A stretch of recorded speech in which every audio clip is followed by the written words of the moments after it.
Have you bought anything other than Graceland? I bought some 10 acres right across the street from Graceland not too long ago. There was a lady that, well, we tried to buy it one time before because it's in a good spot. It's right near a shopping center. And we tried to buy it, and the lady didn't want to sell it at the time, and then all of a sudden she needed money, and so we bought that. But that's all right now. How many times to read? Oh, I read quite a bit. I don't read any, you know, I'm going to tell you what I do. I mean, very few people know it. But I keep up with modern medicine, medical science, medical discoveries, different diseases. Nobody knows that, and I've been doing it for a long, long time, you know. I get doctors' handbooks, the PDR, which is a physician's desk reference. And it's pretty interesting. At one time, when I got out of school, I thought I wanted to be a doctor or something in the medical profession. That's what I thought I wanted to be, but I didn't have money to go to college. But I got interested in it, and it's pretty interesting. But I don't read any of the books much that other people read. Well, that I read, yes, and I read a lot of philosophy and some poetry. Have you ever heard of a book called Leaves of Gold? Oh, honey. It's by different people. It's different men's philosophy on life and death and everything else. Well, that type of stuff interests me, to get these different people's opinions on different things. You probably dated a powerful girl. Easily. I would. Have you come to any conclusions about women generally? Not. You'll be 28 in January. Well, Daddy was when he got married. I can only answer you by saying I'd like to get married. I'd like to have a family, but it's true. It's definitely true. Well, it's a normal thing to do. I mean, who wants to grow old and be alone? You know what I mean? You're never going to be alone. I'm going to tell you what Elvis told me. All right. Two Swedish words in the English language. Stay safe. There you go. Come on around. Well, that may be true. That may be true, but I can't say there's not. But they are. It's pretty lonely when you. You're never lonely. You know, they got about 7,000 dames up there. Yeah, but still, they can't live with you all the time, and there are times when you have to be alone in a room, and you need somebody with you. But I mean, I'm in no big hurry. I have June. Thanks. You got a call. Go ahead. Well, I'd like to someday, but I mean, I'm in no big rush. I can't be. I have to take it easy and know for sure. You know what I mean? No, my. You have to do it all over again. Would you do anything differently? No, I don't think so. You think dating as many girls as well as you want?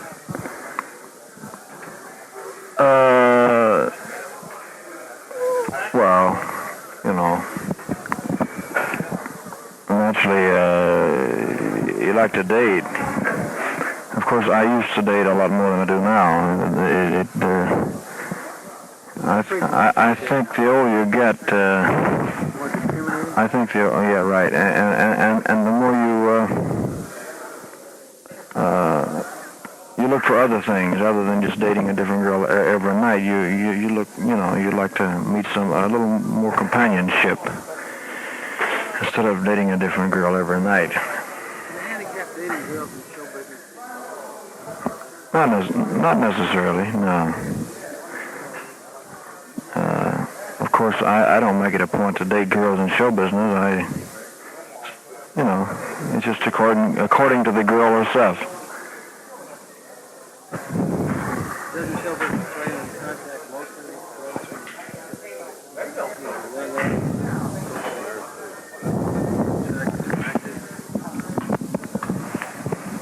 Well, it's a pretty tough.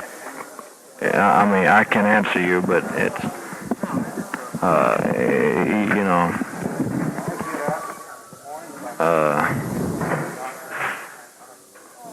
there's some of them that they have motives, and some of them they just want to date for the fun of it, for the fun of dating. But as far as what you said earlier about being a handicap for one girl, still I think it would be better to find that one girl, sometime. It's a thing that you can't rush. It's a thing that a lot of people think if they're not married by a certain age that they're losing out. I don't think so myself, Of course, I'm not talking about everybody because everybody's life maybe is a little different. But for me, I couldn't have rushed into a marriage, and I still can't. I have to be completely sure. I have to be able to trust them completely. I look for a lot of things now that I used to wouldn't have looked for. I used to, with just certain characteristics, a sense of humor, their taste for different things, just a lot of things. Their understanding of me, my way of thinking, It takes a while. I mean, it takes a while to find someone or to get to trust somebody like that. That's right, it's a good question. There are men who they don't. In so many words, they're not phony. There are men who knock you behind your back, and then they're your buddy to your face. You know what I mean? And I like a man who's pretty much the same all the time. He's pretty straight. He's himself to a certain extent. The other trouble with many actors in this business, I have found, is that they don't surround themselves with intellectual equals or intellectual superiors, so that there's nobody from whom they can learn, actually. They have guys on the payroll and so forth. I wonder if this isn't true of you. I don't think so, because I've thought of this question before, and I've thought of this situation before, and I have my own way of learning. Just as I've always had, I learn in my own way. I don't use these fellows to learn anything from. They're all different. They got their own little kicks going. They got their own lives to lead, but they're not dummies by no means. And I don't have them around because they're idiots. They're pretty smart boys, and they've learned a lot just being around this industry and around traveling. But now you can surround yourself with intellectuals or people of your so-called equal, and you can have dissension. You can be jealous of, there can be a jealousy there, and that's bad. The only thing you can learn there is to become bitter and envy and everything else. So I have my own way of learning, and I learn from people. I'm not trying to impress anybody by having a group of intellectuals around. It's not that I'm knocking but you can be fooled by having a group of people around you think you're learning something from, and you're not learning a damn thing. You're not benefiting anything from it. That's it. So I don't think I'm making a mistake in that way. I have had this said to me before. Don't make the mistake. I had a girl to to me one night, don't make the mistake, Elvis, of surrounding yourself with people you can't learn something from. And the girl never caught it, but I got up and walked away from her. I smiled and walked away. I never said a word, but in so many words I was saying, I can't learn nothing from you. So, I have my own ways, my own ways of learning things. I have my own way of thinking, and nobody else, regardless of their intelligence or their belief, can change me or make me think a certain way if I don't feel that it's right. There's not an intellectual son of a gun walking the face of this earth that could make me believe a certain thing or something unless I really thought it. So I don't try to surround myself with a group of, intellectuals. It's more important to try to surround yourself with people who can give you a little happiness, because you only pass through this life once, Jack. You don't come back for an encore. And I learn little by little. I gain experience. I learn, and I've had a pretty good lesson in human nature.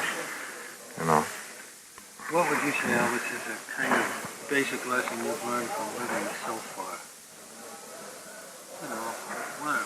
What you've learned, either the hard way or the easy way. Well, I'll tell you, what I've learned might not apply to other people who are not living the way of life that I am, so what are you pretty honest with that. That's capable of, well, because of my age now and the things that I've been through, the people and the situations that I've been exposed to, I've learned a lot about people, about life, about situations. It's been very beneficial to me, in that I have been able to help a few other people. And I have seen people in so many different situations. To give an example, a woman going through the change of life thinks she's the only one who's going through the change of life, or ever has. And it becomes to work on her mentally, that she thinks she's the only one, there's never been anybody else. Suppose you were if you know, and if you've seen other people, and if you know it's a normal phase of life that everybody goes through, and like a lot of girls around the ages of between the age of 18, 22, 23, 24, a lot of them, if they're not married by then, they go through it seems as though that some of them go through a stage of uncertainty. They're searching for something, and they don't really know what it is, because a girl has reached a lot of maturity at that age, more so than a man. And they're searching for something, and a lot of them are miserable, and they're lonely, and they're depressed a lot, and they try different things. They go to other cities, and that don't work out, and then they want to go home, and then this and that. Well, I wouldn't like to stay in the same vein. I wouldn't like to be at a standstill. You know what I mean? I'd like to progress. I'd like to do a lot of things, but I realize that it takes time. You can't bite off more than you can chew in this racket. You can't go out of your your limitations. You have to know your capabilities, Like, I have people to say to me all the time, why don't you do an artistic picture? Why don't you do this picture and that picture? Why don't you do something? Well, that's fine, but I would like to. I'd like to do something someday where I feel that I've really done a good job, as an actor in a certain type role. But I feel that it comes with time and a little living and a few years behind you. I think that, really. And I think that it will come eventually. That's my goal. You have to have something. But in the meantime, if I can entertain people with the things I'm doing, well, I'd be a fool to tamper with it, to try to change it. I can't. it's ridiculous to take it on your own and say, well, I'm gonna change. I'm gonna apply. I'm gonna try to appeal to a different type of audience. Because you might not. You might not. And if you goof a few times, you don't get many more chances in this business. That's the sad part about it. So you're better off if what you're doing is doing okay. You're better off sticking with it until just time itself changes things. I mean, that's the way I believe, really. Do you like to work? Yeah, I like to work. I like to have a little time off, too, where I don't have to do anything, which I've had very little of since I've been out of the Army. But these just obligations and things I had to do. I had them. Take good care of yourself. You're, what are you, 170 now? 174. I know. Girls are hell of a fat, too. I see it. But do you watch your food? Do you watch your diet? Yeah, How do you do that? What, you eat health food? I eat health foods and just try to use a little willpower and don't stuff, Because in this, in this business, especially and the movies, and the movies and everything, weight can be very bad for you. It can You smoke much? Oh yeah, but I don't inhale. I don't even know how to inhale. It's just something to do with my hands, really. It's kind of a. How about instead of biting my fingernails, you're a pretty nervous dog. Nervous energy. I mean, I'm not nervous in the way that I get scared or shook up. It's just that I've just got a lot of nervous energy. I like to be doing something active. You drink much? How much sleep do you get? I don't sleep. I guess I get 4 hours a night, something like that, if I'm lucky. And I don't drink at all, any alcohol. Oh yeah, that puts a belly on you. If you had to entertain would you do it any differently? If I had to entertain with one? Yeah. Well, I mean, when you're playing with the guitar, would you still do it differently? I would do exactly what I feel or what I felt. I make it a point to do something, do a certain thing. I've got to do just like I've always done, and going by impulse and just what I feel on the spur of the moment. That's the only way I can operate. Actually, I was 19 years old when I started out. So you get a little older, you learn a little more. You see things a little differently. You see people a little differently. The usual things. What's the last question that you want to play? If you were a father and you had a son, which I had, and you had to give him one lesson. Dad, listen, I want to tell you something about listening. All right. Just think for a minute. It might take a minute. What would you tell him? Just one thing. If I had a son? Yeah, that you've learned. What would you tell him? Well, not having a son or not having a child or not knowing what it's like, I don't know exactly.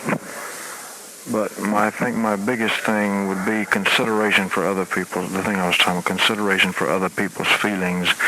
Because in doing that, you can keep yourself from becoming hardened and hard, therefore making you, I think, a better human being.